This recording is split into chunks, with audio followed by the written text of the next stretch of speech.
Olá, boa noite para você que nos acompanha aqui na TV Horizonte. Está começando o Contraponto. Contraponto, construção, contratempo. Nunca contra o tempo, às vezes contra o ponto. Sem contratempo, sempre com respeito.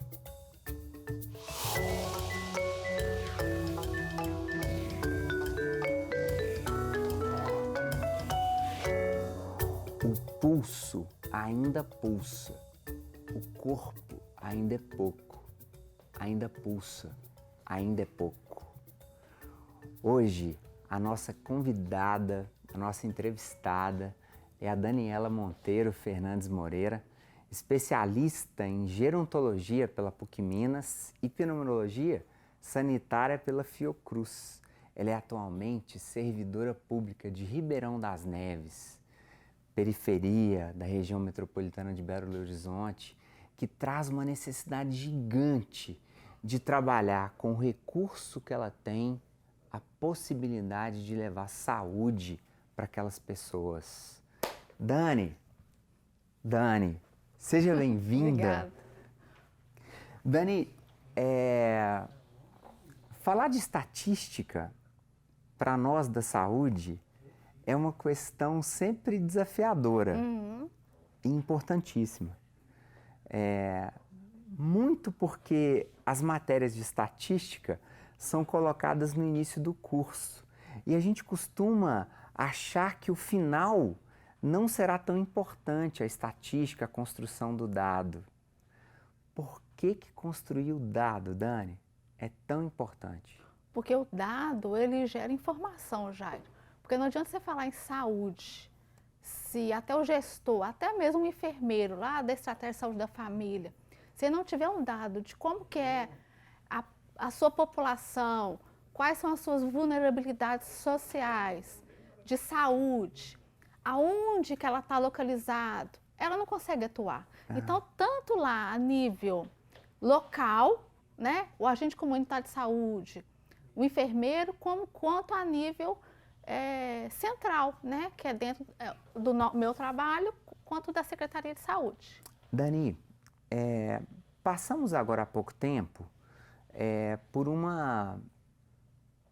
Armagedon de saúde, né? Assim, tanto porque não sabíamos o que estava acontecendo, a velocidade com que as coisas estavam acontecendo, a velocidade de informações, literalmente a ausência de gestão federal para o problema da pandemia, Sim. o desastre do governo Bolsonaro com relação à gestão da pandemia e, ao mesmo tempo, pessoas pobres sofrendo muito com o impacto da doença.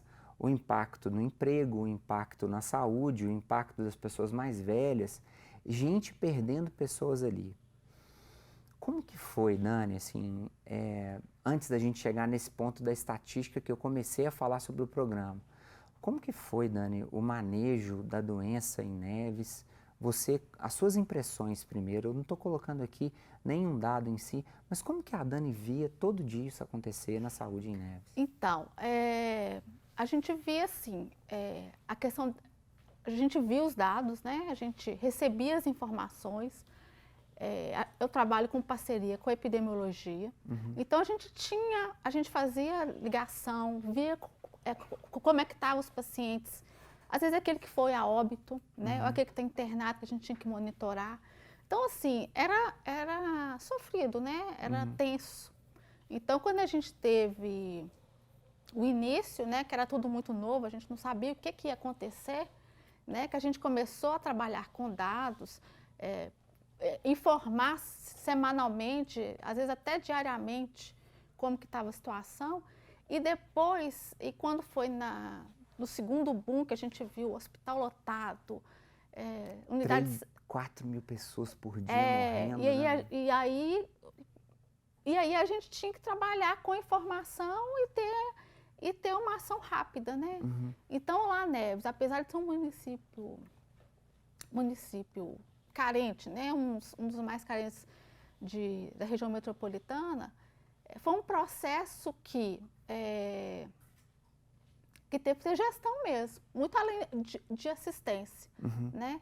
E aí que chegou o papel do meu setor, das áreas, né? Porque o secretário, até minha superintendência, tinha que ter acesso às informações e tomar ações rápidas. Então, tudo que foi feito para garantir uma rede assistencial de oferta de exames em tempo hábil, apesar dos entraves que sempre vai ter, e também a organização hospitalar das UPAs, foi feito, né? Então, assim, tem falhas, tem. Não vou te falar que foi 100%. Mesmo também, algo novo que sobrecarregou os profissionais, os serviços. Então, Dani, foi desafiador. Em uma prefeitura de uma cidade da região metropolitana de Belo Horizonte, criou-se uma secretaria de atenção à pessoa idosa. Em uma compra sem muito planejamento, imagine um estúdio grande como esse. Comprou-se tanto bambolê que não tinha para onde usar. Gasto grande sem nenhuma utilização. O que foi que a Dani fez junto com um grupo de jovens servidores da prefeitura? Conta pra gente. O que a gente quis trabalhar é a questão do planejamento para não ser esse município que... Então, assim, o secretário de saúde, quando ele permitiu que a gente criasse esse setor e formalizasse no início da pandemia, ele queria, olha, o que a gente precisa, né? E também não foi só o nosso setor, foram assim, criou-se toda uma rede dentro da saúde para que as coisas tivessem planejamento, que não sobrassem, que fossem para o momento e o local certo, né? E na quantidade certa também. Então, assim, é informação, é dado. Você precisa saber. Lógico que ele é passado, mas é o passado que nos dá subsídio para o futuro, aonde que coisa. Então, eu acho que é isso que é importante. Se todo gestor pudesse olhar a questão do dado, da informação, e aonde locar ele no momento certo, acho que evitaria muitos desperdícios, né? Sim. Como que foi a montagem de um sistema de base de dados que pudesse oferecer para o gestor, para quem colocaria na ponta do lápis o gasto e melhorar o gasto? Aonde o gasto? Com qual doença o gasto? Né? Na realidade, o setor que a gente trabalha, a gente subsidia o gestor onde gastar melhor, né? Então, o que a gente fez? A gente, no meio da pandemia, já existia um setor de georreferenciamento de saúde, aonde que dentro do monitoramento da dengue, eles faziam um monitoramento dos casos de dengue no município de Ribeirão das Neves.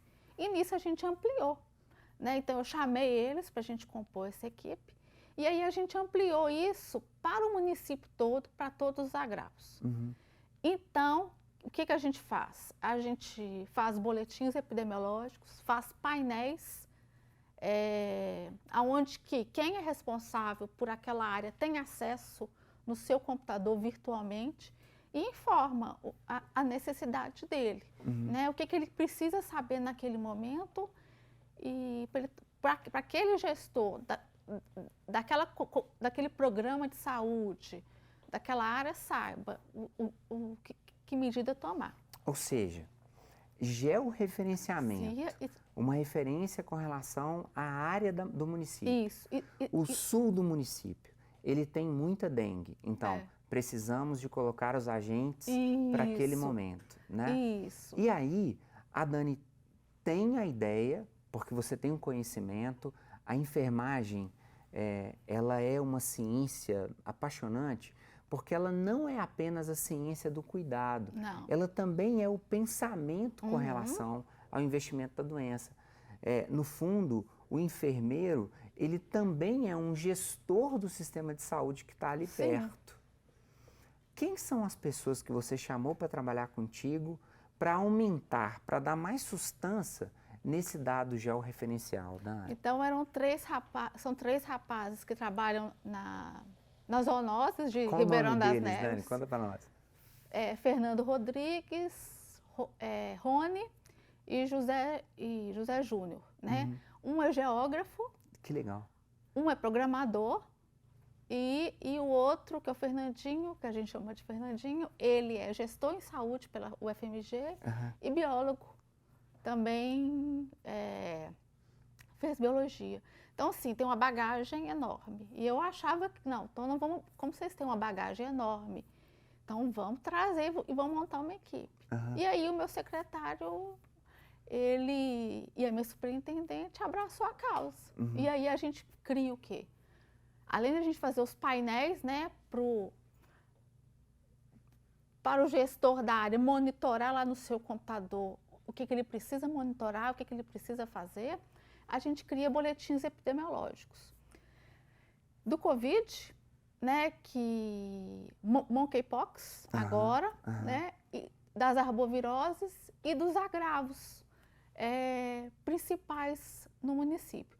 Tanto das doenças transmissíveis quanto das doenças não transmissíveis. Sim. Então, esse ano, por exemplo, a gente trabalhou e mapeou os casos de leishmaniose, tegumentar e visceral, a epidemiologia no sistema prisional, porque Ribeirão das Neves é o maior polo de sistema prisional no município. A gente fez da tuberculose, setembro amarelo, que a gente fez agora, esporotricose, e assim vai. Se você tem vontade de fazer a sua Dark Kitchen, aquele nome chique, para aquela senhora que faz quentinhas para poder vender, se você coloca dado, quanto que custa, quanto que eu posso vender, o processo melhora sempre. Agora você que é gestor público, trate melhor o dinheiro do imposto da população que te paga. Vamos para um breve intervalo. Até daqui a pouco.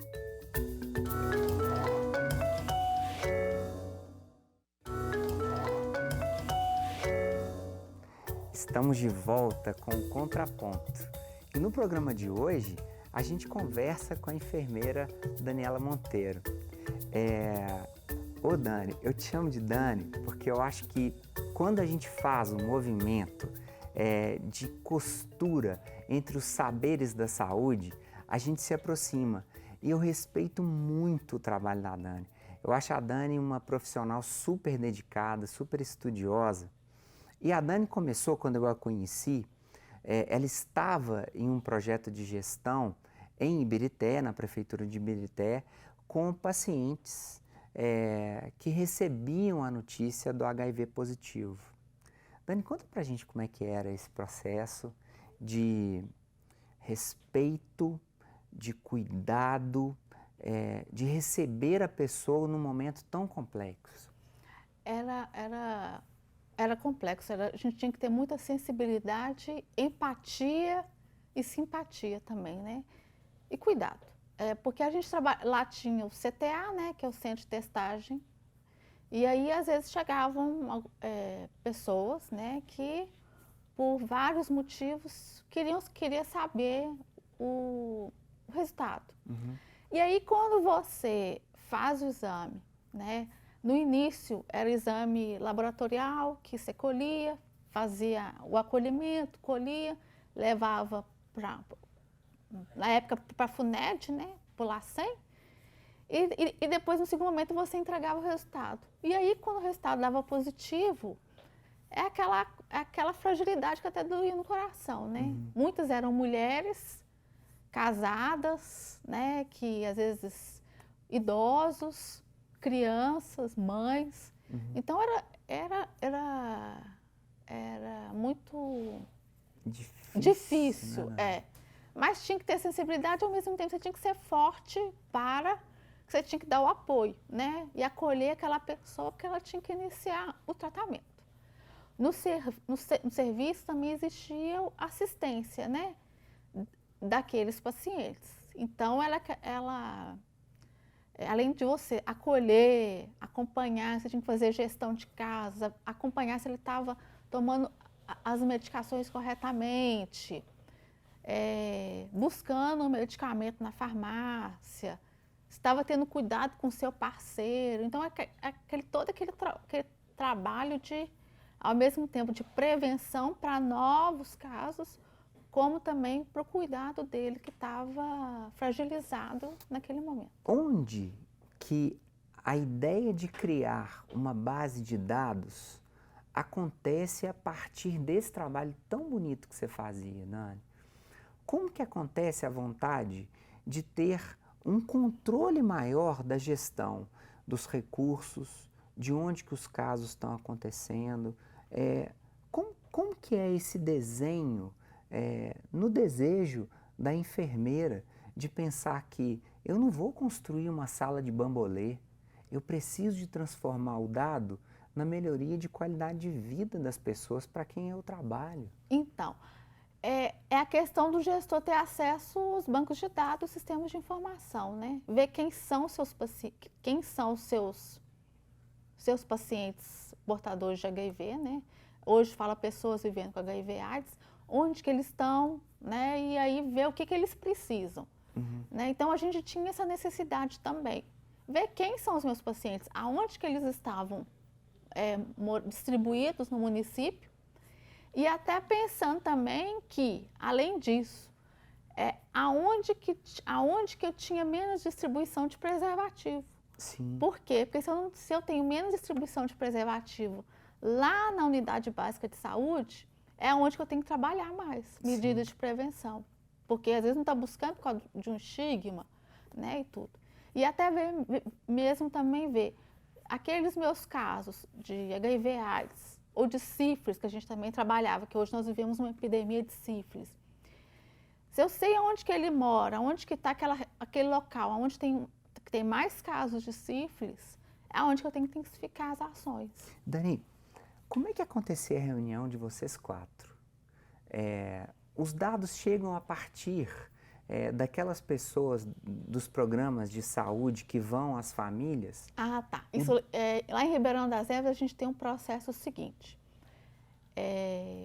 A gente tenta reunir semanalmente, né? Mas se não dá semanalmente, presencialmente, virtualmente. Mas eu recebo da epidemiologia, vamos supor que eu quero trabalhar com sífilis. Eu peço à epidemiologia o banco de dados, a gente filtra o que a gente quer trabalhar dentro do boletim epidemiológico, o que a gente... eu sempre penso como que a doença está instalada e quais são os dados importantes.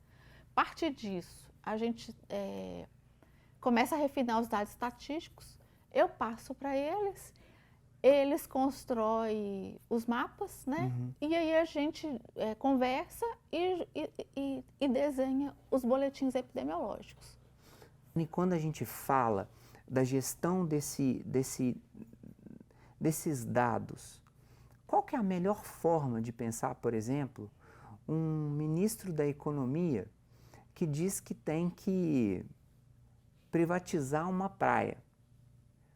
R$1 bilhão, uma praia muito bonita.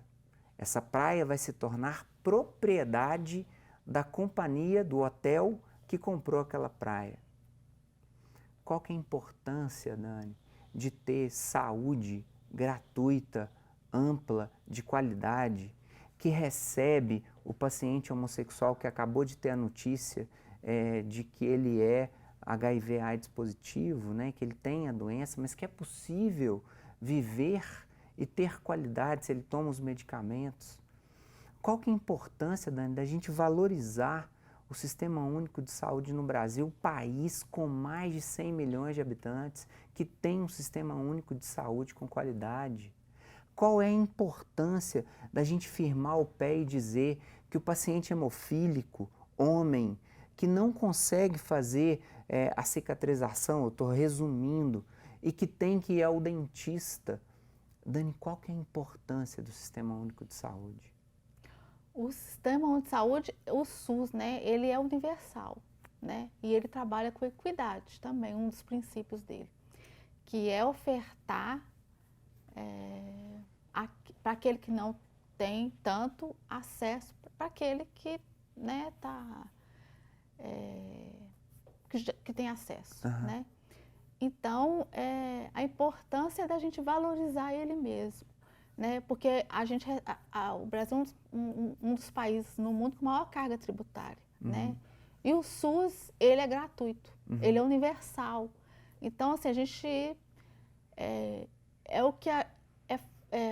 o governo pensar, os governos federal, estadual, em valorizar, né? Em destinar mais recursos para a saúde. E né? como que o povo, Dani, pode também funcionar na hora de dar as informações para essas pessoas que ali estão, sabe? Como que o povo também pode ajudar na composição dos dados que você coleta? Tem os conselhos municipais de saúde. Show de né? bola. Os conselhos, a partir do momento que o servidor, o usuário, até o servidor mesmo, enquanto usuário do SUS, porque nós todos usamos o SUS, Sim. Na vacina do Covid, na vigilância sanitária, no controle das arboviroses, quando a gente, comunidade de endemia, vai lá na nossa casa. Ele vai na casa tanto do pobre quanto do rico e faz avaliação, né, risco para dengue. Então, de cobrar, né, de estar presente. Não é só cobrar da gestão. Eu falo o seguinte, participar, né, porque é muito fácil cobrar, apontar o dedo. Eu acho que o usuário tem que participar. Olha, o que precisa? Né, o que está precisando aqui? Olha, tem dinheiro para isso? Tem verba para isso? Não. Mas o que eu posso fazer para estar melhorando, né? Às vezes, um médico, lá perto, eu posso fazer um trabalho voluntariado, né? Assim vai, né? Todo dado que você colheu é um dado disponível para a população, para o estudante de enfermagem, para o estudante... No site da prefeitura. A gente encaminha para a comunicação e aí isso é disponibilidade no site da prefeitura. Qual que é a importância, Dani, da gente manter esse dado e colocar esse dado disponível para que as pessoas façam pesquisa, para que as pessoas tenham referência? Esse dado é importante porque quando você tem ele acesso, a população pode conhecer melhor a sua realidade. E aí ver os cuidados que ela tem que ter, né, consigo, com seus próximos, como também na comunidade. Termino com essa palavra, que talvez é a mais importante que a gente trabalha aqui. É a hora que a gente conecta saúde com educação. Já disse isso várias vezes, que quando a gente constrói conhecimento, portanto, a gente educa, é a hora que a gente constrói o fundamento dessa mesa. Nosso bate-papo chega ao fim. Dani, obrigado demais da conta para a gente poder contar como que se constrói uma iniciativa tão bela de construção de dados. E obrigado para você também que está aí curtindo essa ideia tão massa de uma trabalhadora da saúde que contribui para o conhecimento ser construído numa cidade que precisa tanto. Nos acompanhe nas redes sociais, no @contraponto tvh. Esteja conosco e até o próximo programa. Tchau!